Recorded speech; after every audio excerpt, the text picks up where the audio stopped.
Cinema వాళ్ళ కథల్ని already మన పూరి జగన్నాథ్ గారు ఒక సినిమా తీశారు, అందరికీ మీకు తెలుసు నేనంతే. ఆ కైండ్ ఆఫ్ అలాంటి స్టోరీస్ జనాలకి నచ్చుతాయి అంటే రియల్ లైఫ్లో యాక్టర్స్ని చూసినట్టుగా వాళ్ళ జీవితాలని సినిమాలుగా తీస్తే చూస్తారా లేదా అనేది డౌటే. బట్ కానీ సినిమా విషయానికి వస్తే మాత్రం అద్భుతంగా ఉంది. అంటే ఇది ఒక అతని యాక్టర్ దుల్కర్ సల్మాన్ గారు ఉన్నారు చెప్పి ఆయన తప్ప ఇంకెవరు చేయలేరు అన్నట్టుగా చేశారన్నమాట. చాలా బాగుంది, ఎక్స్ట్రాడినరీ అనమాట. అంటే సినిమా వాళ్ళ జీవితాలు ఓపిక అండి, ఓపిక ఉంటేనే వాళ్ళు సినిమా యాక్టర్స్ అవుతారు, ఓపిక లేకపోతే వాళ్ళు ఎగ్జిట్ అయిపోతారు. అది అది మీ ఇష్టం, అది అది నేను చెప్పలేను కదా. నేనైతే నేను నేను నేను కూడా యాక్టర్ని, సో నేను ఓపికగా కూర్చున్నాను. అది మీ ఇష్టం, మీరు ఓపికగా కూర్చుంటారు. తెలియదండి, నేను అందరి గురించి చెప్పలేను, బట్ నాకైతే బాగా నచ్చింది. Yeah, obviously compulsory cinema lover అయితే మీకు ఖచ్చితంగా నచ్చుతుంది. అంటే వాళ్ళ గురించి తెలుసుకోవాలని చాలా మందికి ఉంటుందిగా, సో అది చూపించే ప్రయత్నంలో చాలా బాగా తీశారని నేను అయితే అనుకుంటున్నాను. అంటారు కదా నార్మల్గా నేషనల్ అవార్డు అని చెప్పి, నేషనల్ అవార్డు కూడా తక్కువ తీసి సినిమాకి అని చెప్పవచ్చు. ఆ లెవెల్ యాక్టింగ్ అయితే పడింది ఒక్కరికి, అందరికీ.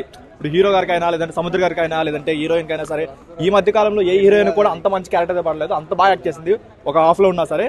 అండ్ కాకపోతే ఏంటంటే ఒక మూవీ ఆడియన్స్గా వచ్చి వాళ్ళు చూసేటప్పుడు మాత్రం చాలా ల్యాగ్ అనిపించవచ్చు, బోర్ అనిపించవచ్చు, పెద్ద చూడడానికి ఇదైతే లేదు. బట్ యాక్టింగ్ వైజ్గా అనుకుంటే మాత్రం పక్క 100% దీనికైతే నేషనల్ అవార్డు వస్తుంది. ఆ లెవెల్ యాక్ట్ సీన్స్ అయితే పడ్డాయి, చాలా బాగా అనిపించింది. మ్యూజిక్ అయినా, లేదంటే ఆర్ట్ వర్క్, మెయిన్గా ఆర్ట్ వర్క్ చాలా బాగా అనిపించింది. బట్ ఓన్లీ డ్రాబ్యాక్ ఏంటంటే ఒక రెగ్యులర్ ఆడియన్ వస్తే మాత్రం వాడు 2.5 hours కూర్చోపోవచ్చు. ఆయన వచ్చి సెకండ్ హాఫ్ లో వచ్చినా సరే మంచి సీన్స్ పడ్డాయి. ఇప్పుడు ఇంటర్వెల్ తర్వాత వచ్చే ఒక హాఫ్ అన్ అవర్ ఉంటుంది, మొత్తం ఆయన ఒక్కరి మీద ఫోకస్ ఉంటుంది. ఆయన కూడా చాలా మంచి సీన్స్ పడ్డాయి. బట్ ఏంటంటే కంప్లీట్ గా యాక్టింగ్ వైజ్ మీద నడిపించేస్తారు. ఒక స్టోరీ అలా కాకుండా ఒక స్క్రీన్ ప్లే, ఒక నాన్ ఇండియన్ స్క్రీన్ ప్లే ఒకటి, అండ్ ఒక యాక్టింగ్ తోనే 2.5 hours మొత్తం కూర్చోబెట్టారు. సో దాని వరకు అయితే 100% చేస్తున్నారు. ఆవిడ చెప్పింది కదా ఇంతకు ముందు, నేను ఇప్పటి వరకు కొన్ని సినిమాల్లో చేశాను, ఈ సినిమాలో యాక్ట్ చేశానని చెప్పి. 100% అసలు దానికి కొన్ని క్లోజ్అప్ షాట్స్ అయినా సరే, నాకు తెలిసి ఈ మధ్య కాలంలో ఏ హీరోయిన్ కి అంత మంచి క్లోజ్అప్ షాట్స్ అయితే పడలేదు.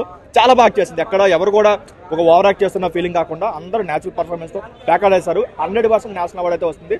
బట్ ఒక మూవీ వైజ్ గా వస్తే మాత్రం ఆడియన్స్ 100% నేను అయితే షట్టికి పంపిస్తాను, అసలు చూడరు. ఎందుకంటే వీకెండ్ కి షట్టికి, ఎందుకంటే ఒక 2.5 hours మొత్తం యాక్టింగ్ మీద నడిపించారు కాబట్టి పెద్ద వాళ్ళని ఆకట్టుకోవచ్చు. కాకపోతే ఒక జ్యూరీ అయినా, ఒక నేషనల్ అవార్డు వాళ్ళకైతే 100% పిచ్చిగానే వస్తుంది.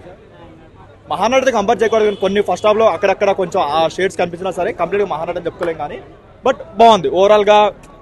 ఒక మూవీ ఏదో 2.5 hours ఎంటర్టైన్మెంట్ కావాలంటే ఎంటర్టైన్మెంట్ ఉండకపోవచ్చు, కానీ ఒక ఆర్ట్ మూవీ మనం చూద్దామంటే మాత్రం 100% న్యాయం చేస్తారు. కొంచెం ఓపిక అయితే ఉండాలి. అందరు బాగా చేశారు. అంటే రియల్ స్టోరీ అంటారు కదా, ఎంతవరకు రియల్ స్టోరీస్ అవి కనెక్ట్ చేస్తారా? అంటే మూవీలో ఇన్వాల్వ్ అయిపోతాం అంతే. సో యూత్ కూడా కనెక్ట్ అవుతుంది. ఇది ఒక మనం 90s లో సెటప్ అయిన సినిమా కాబట్టి ఒక డిఫరెంట్ విజువల్ ఎక్స్పీరియన్స్ సినిమా. ఇది కొంచెం స్లో రేటింగ్ ఉంటుంది, అందరికీ ఎక్కకపోవచ్చు, కానీ అందరూ చూడాల్సిన సినిమా. దుల్కర్ గారు బాగా ఫుల్అప్ చేశారు సినిమా. దుల్కర్ సినిమా